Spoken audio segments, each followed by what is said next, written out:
Roman Griffen from the Roman Review with a review of The 10-Year Nap by Meg Wolitzer, which I think is a jukebox. I'm not sure. Or it's a Wolitzer.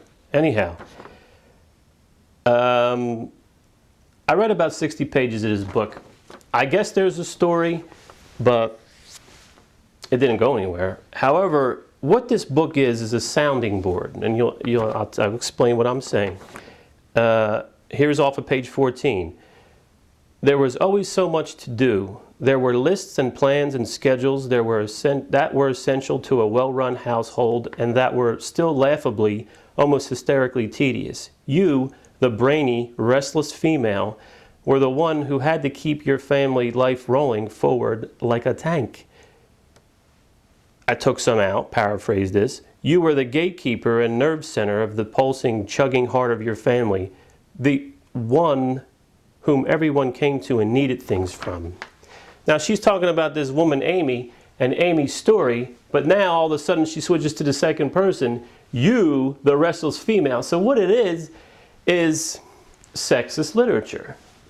We call it chick lit for whatever reason. This would be bitch lit. This is a woman who wants to just man bash, and she uses these books as, now I'm sure she's a New York Times best-selling author. We've heard it all before. What it is it's man bashing. I don't have a problem with feminism. I don't have a problem with someone that wants to address an issue through literature, but I don't like people who use literature to just bash someone or something. I just said I have no problem with addressing issues. However, if you want to bash a sex, a race, a religion, under the guise of a noble cause, in this case feminism and equality, then I don't buy it. A woman I spoke to about this book said to me, yeah, but Roman, would you review this? Would you do this review the same way if a guy wrote this way about women? If a guy who wrote this way about women would not get published. However, a woman who writes this way about men, it's thinly veiled. I mean, how could you go from Amy's story and then get the hell out of here, man. It's propaganda. I mean, all it is women of the world unite because shoulder to shoulder with your backs to Meg Wolitzer, because she's going to kneel down and blow smoke straight up your ass.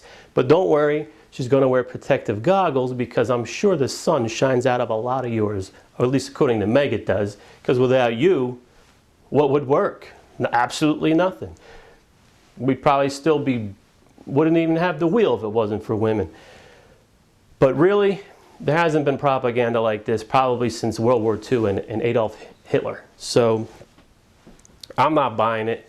I don't agree with it. I agree with literature, but I don't think it should be a springboard, and I don't think that it's bitch lit. It's exactly what it is. And it doesn't totally upset me because I could care less what Meg Wolitzer thinks of men. In fact, I didn't read up on her biography or anything, but maybe she has a problem with men. I don't know. Maybe she, it sounds like she's I mean, the thing, what cracks me up is if a guy did say this, well, I was talking to this woman, friend of mine, about this, and she says to me, geez, Roman, you seem upset. You have some angst towards women. I'm sticking up. When a guy says something, men don't have a voice. That's the problem. Women have, first of all, 4 out of 5 books published anymore are by female authors. Then you have The View. You got 4 bitches on a TV show bitching about anything or anybody that they see fit. And then you have a lot of stuff. We have Oprah. But I mean, when a guy sticks up for guys or for men or whatever, all of a sudden, oh, he's got some issues. He's just an angry guy. Guys are angry when they stick up for themselves because women are allowed to walk all over them, especially in literature. Kiss my ass. The thing is, I don't have a problem with it, like I said 2 times already. But if you want to weave it into a story, that's fine. However, don't make the story your big bitch fest. This is what Meg Wolitzer does. So, like I said, if you're an insecure woman and you're feeling a little down and you can't think for yourself, then maybe this book is for you. However, if you're secure and comfortable with yourself, you don't need this book or what's written in it or the ideas that are put across in this book.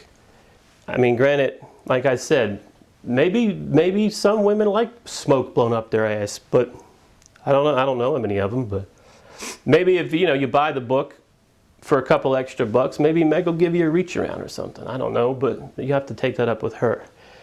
However, the book, if there is a story, I'm not sure there is one, but I would give it a miss.